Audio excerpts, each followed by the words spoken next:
Hello peeps, welcome back to the 30 seconds episode of my Starmade Let's Play. Today we are going to look at shipbuilding, like how to properly build ships, or at least how I build mine.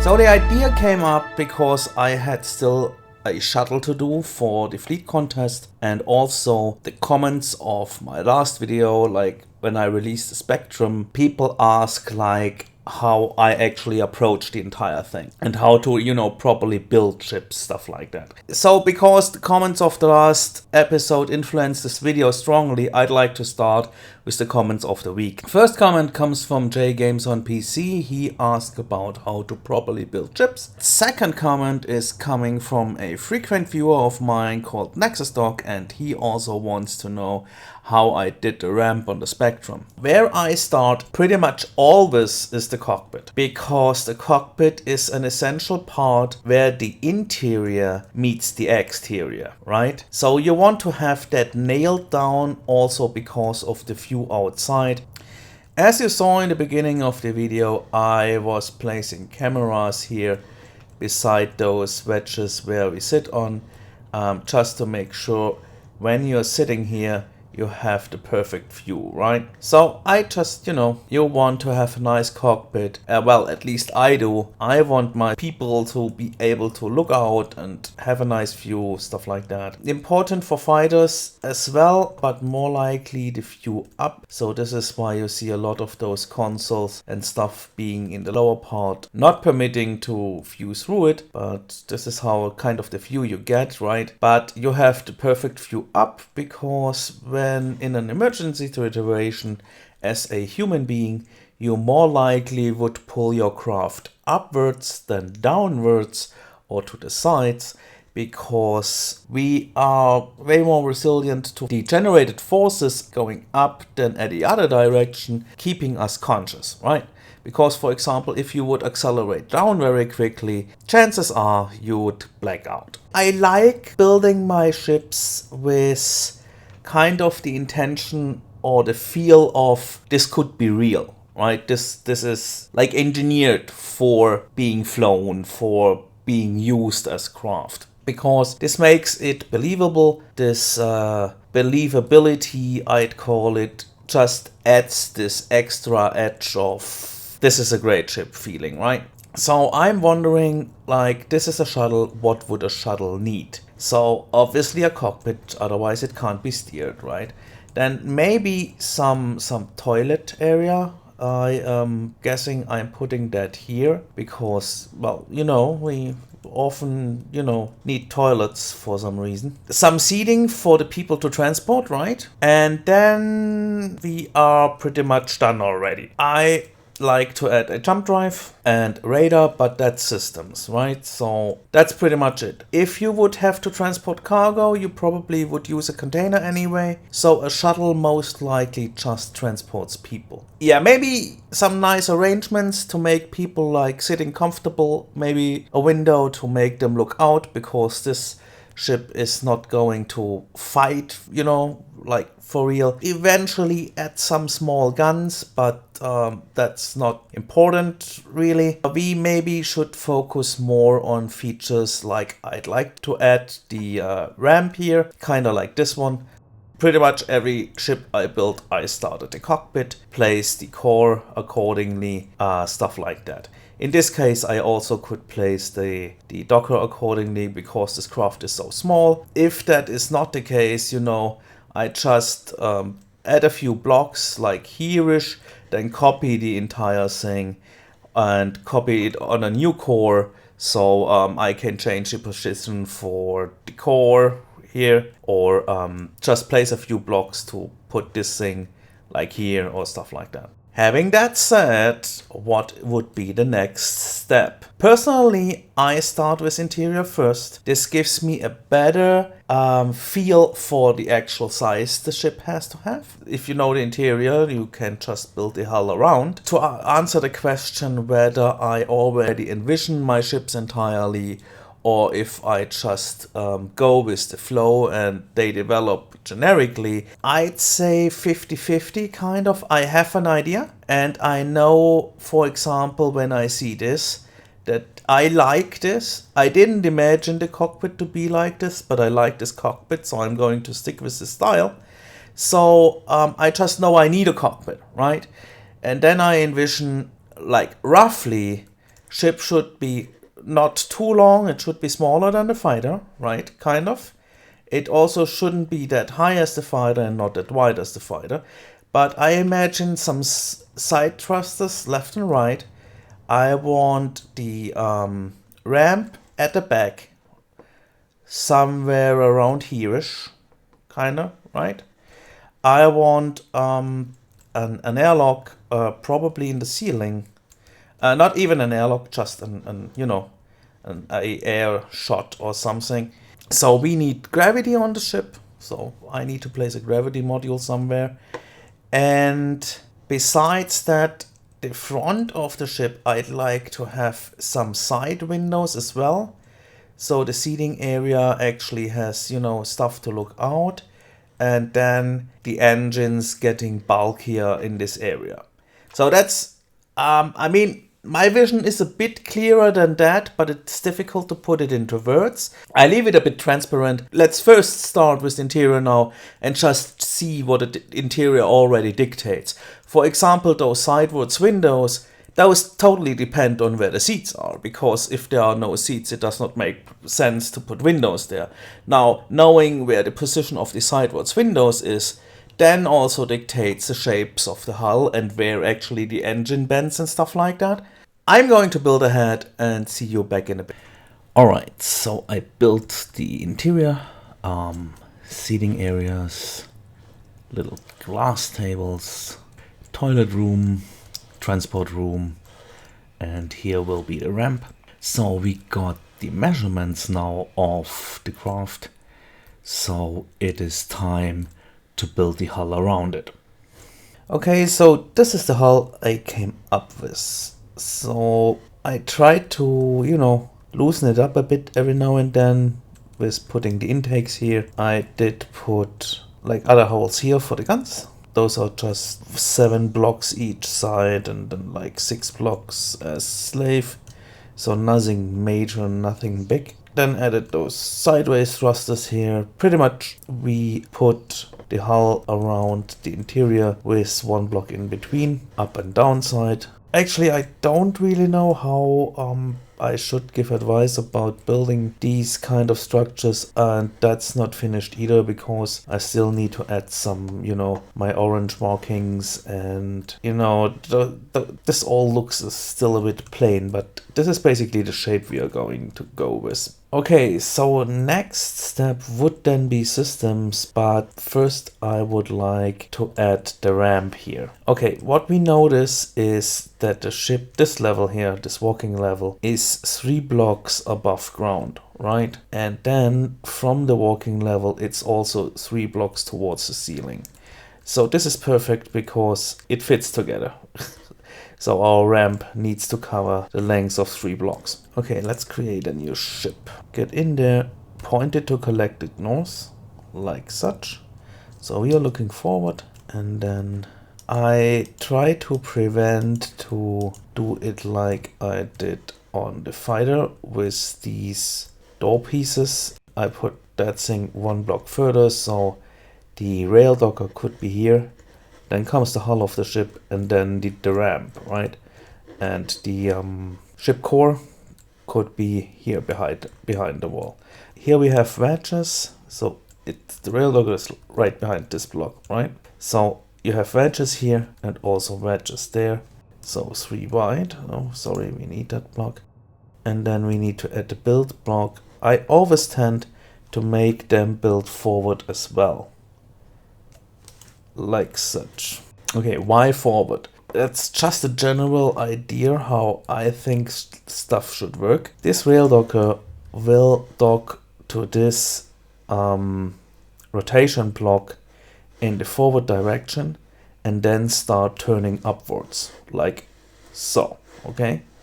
If we dock it to this block, we will be heading upwards and then be turning into the forward position. So these are basically the both positions I always want the ramp to be in. So let's dock this thing. Down there I see, there we go. Okay, so we docked there facing upwards and then turned facing forwards again. This means we are now docked in this direction. Okay, so let's build the ramp. Like such. Okay, ramp should do it. Now we still need to make it move again. This would create this counterclockwise movement which would open the ramp. So we want probably a activation module next to that thing. Let's put that like here. And if we connect this thing to this rail block, then we can, remember how this looks like, arrow up and turning clockwise. By activating this, make this become arrow front and turning counterclockwise. So this opens, right? Fits perfectly. So we need to make sure we can close it as well. So we take the signal from that thing and route this into a knot.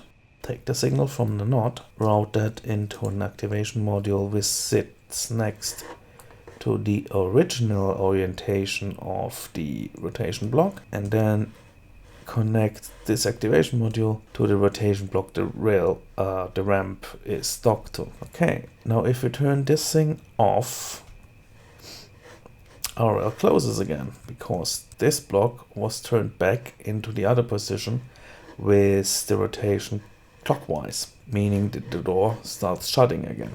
Okay, now let's shut it off. Place that block here. This works because this is how the dynamic is defined. So if you have an activation module routing into a rail block and there is another rail block next to the activation module, then the activation module will make this rail block change to the type of block that is sitting next to the activation module. You always need to make sure there's just one rail block next to those activation modules, because otherwise this might produce some weird results. Okay, next part would be filling up the entire ship with some kind of system. It doesn't really matter which, but you need something probably like stop effect modules or push effect module. Anyway, something you would not really need. Fill up the entire ship with systems, like not the interior of course, because we want to know how much mass our ship has when it's done with all the systems. I did that already. I used those push blocks.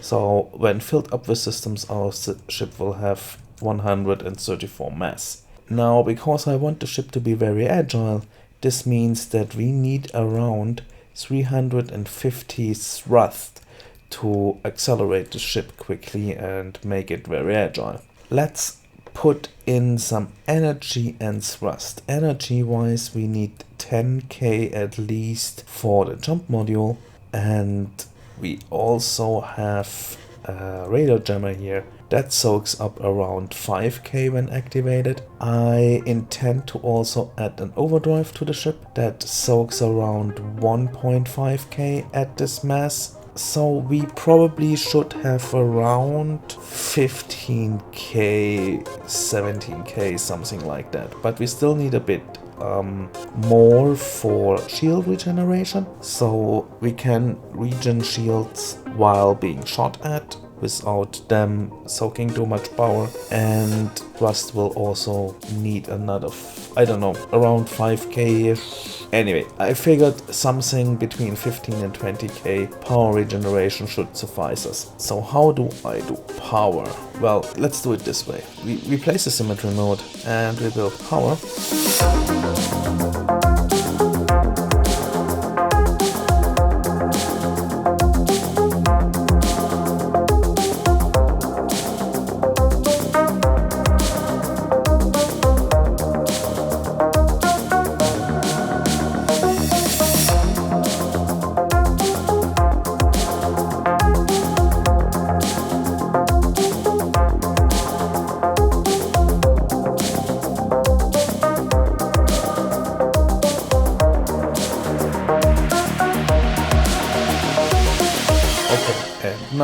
want to turn off the symmetry mode, because now I want this power line to extend over to the other side. So I do this by just building along here, but not make them touch here, and this power line gets the same treatment over to that side. Also not touching here, right? So this way we can use the entire space of the ship pretty much twice. Okay, this provides us with 14K. We need slightly bit more.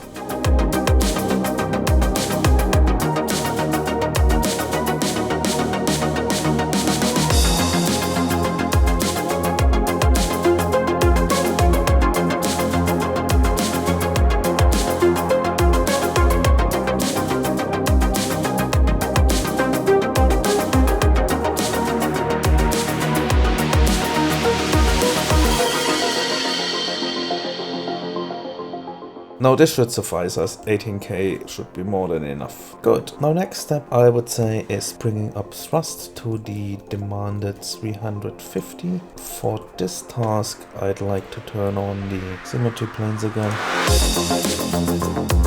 Remember, we must not put any blocks adjacent to these blocks, because otherwise they are no longer able to turn.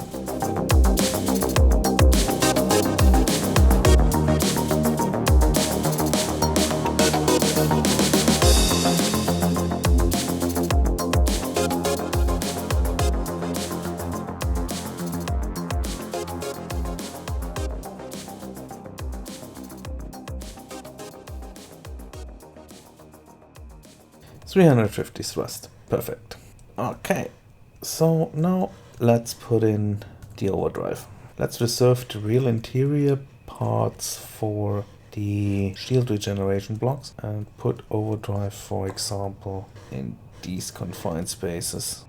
Now the next thing I'd like to do is add the shield regeneration first. I tend to, put them into the very center of the ship so they are best defended and such. When filling up the systems, always check if the overdrive still has its full capacity.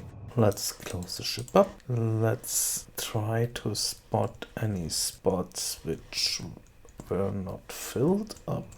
Okay, looks like we have finished our shuttle, so let's take it for a little spin. Activating the radar jammer, soaks about 5000 energy. Activating the overdrive, adds another few hundred. Let's undock. When we accelerate, we are pushing this to around the 50k mark. So let's try charging shields. Yeah. Everything together will lower our energy, but if we, for example, stop thrusting, we can regen shields while the radar jammer and the overdrive is active. That's pretty impressive. Okay, this ship actually turned out really nicely. Now, before I finish the video, I would like to show you what I did as finishing touches. So I added my markings here, added these 1 block deep detailing here, like that one. With those it depends on the angle if they work or not. They could be like kind of some intakes. There is some upward thrust here in the hull that is basically protected by a black crystal armor slab. Here we have another docked entity which basically holds all these glass tables in the right spot, because I didn't want them to be on the upper row being lower slabs. I wanted them to be on that row being higher slabs, just because of looks. And making them a different entity, we can still use these wedges to sit on them without getting the message of that the space would be blocked. So that's that. Also, I added a second activation module to the ramp. Those pretty much are just interlinked. Like if you turn this on, this one gets turned on as well, and the other way around. So no big deal. Yeah, little That's the name I came up for it. Little display module for the fleet submission contest. This is how you build a shuttle. The shuttle is just the representation of how to approach ships, right? The principles pretty much staying is the same. You need to remember, what do you want to build? You need some kind of vision, you need some kind of idea, right? And if you put that first on paper, that's totally fine. There's lots of stuff you could put into ships, which would totally make sense.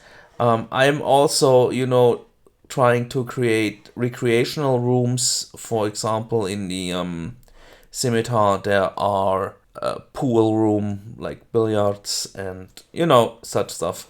So, thanks for watching. If you liked this video, then hopefully you leave a like. And if this video actually could teach you something, I would kindly ask you to remember it and pass it on to those asking in the future. So I'm leaving you with a thanks for watching and see you guys next time. Bye.